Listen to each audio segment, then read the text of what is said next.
Ընդդիմության շարքերը լքած պատգամավոր Իշխան Զաքարյանը, որ տարիներով բացակայում է ազգային ժողովի նիստերից, աշխատավարձն ամբողջությամբ ստանում է։ Օրենսդրությամբ այսպես է, եթե բացակաները հարգելի են, աշխատավարձից պահում չի լինում, եթե անհարգելի են, լինում է։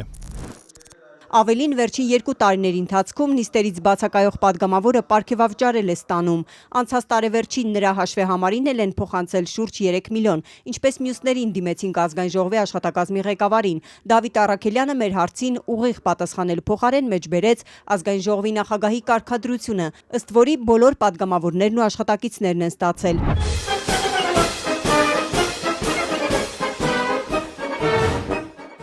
Ազգային ժողովի նախագահը 2 օր առաջ հրապարակել է նիստերից բացակայող պատգամավորների տասնյակը, ինչպես ինքն է ձևակերպել թոփ տասնյակը։ Ալեն Սիմոնյանի ցուցակում միայն ընդդիմադիր պատգամավորներն են, 9 Հայաստան խմբակցությունից եւ միայն մեկը Երևանի նախկին քաղաքապետ Տարոն Մարգարյանը պատիվ ունեմից։ Նրա ցանկում չկա Իշխան Զաքարյանի անունը։ Ալեն Սիմոնյանի տասնյակի ռեկորդակիրը դաշնակցական Իշխան Սաղաթելյանն է, որ 4.5 տարվա ընթացքում 100 անգամ է բացակայել։ Իսկ ինչու է Իշխան Զաքարյանը բացակայում նաև Ալեն Սիմոնյանի կազմած ցանկից։ Հարգելի պատճառով ազատությանը պարզաբանեց խոսնակ Մովսես Հարությունյանը։ Եվ արկա են դրանք հիմնավորող ու օրենսդրությամբ պահանջվող համապատասխան փաստաթղթեր։ Դրա համար էլ Զաքարյանը չի ներառվել անհարգելի բացակայություններ ունեցողների տասնյակում։ Ընդդիմությունից հեռացած Զաքարյանի բացակաները հարգելի համարող այս նույն խորհրդարանը 2022 թվականին պարգևավճարից զրկել էր ընդդիմադիր պատգամավորներին, որ Փաշինյանի դեմ պայքարը խորհրդարանից փողոց էին տեղափոխել։ Դիմադրություն շարժման մասնակից պատգամավորների բացակայությունները աշխատակազմը որակել էր անհարգելի ու նաև նրանց աշխատավարձներ կրճատել։ Մենք ողջ աշխարհին եւ մասնավորապես մեր թշնամիներին պետք է ցույց տանք եւ ապացուցենք, որ Նիկոլը հայ ժողովրդի հավաքական կերպարը չէ։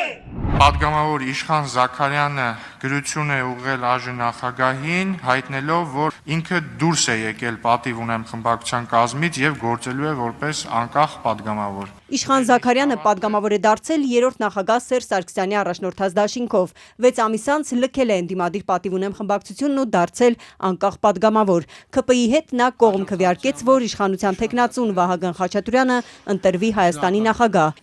Լիովին համաձայն եմ ձեզ հետ եւ գտնում եմ, որ սա թիվ 1 խնդիրն է, որ այսօր կա մեր պետության առջև։ Իշխան Զաքարյանին 2024-ին փնտրում էին ընդդիմադիրները, երբ Բագրատ Սրբազանի շարժումը հասել էր Երևան ու վարչապետին անվստահության գործընթաց պետք է սկսեին։ Նա այդպես էլ չմիացավ ոչ Փաշինյանի դեմ պայքարին, ոչ էլ Սերժ Սարգսյանի նախաձեռնած իմպիչմենթին։ Այս ընթացքում կարճվեց նրա դեմ 2021-ից հարուցված փողերի լվացման, պաշտոնական դիրքի չարաշահման ու հայտարարագրում կեղծ տվյալներ ներկայացնելու գործը։ Հիմա այստեղ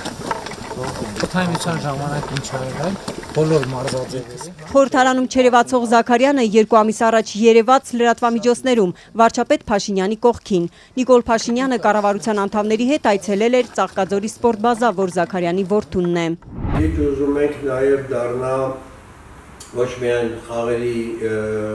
կենտրոն, այլ նաև խաղերեն դուրս Սփյուռքի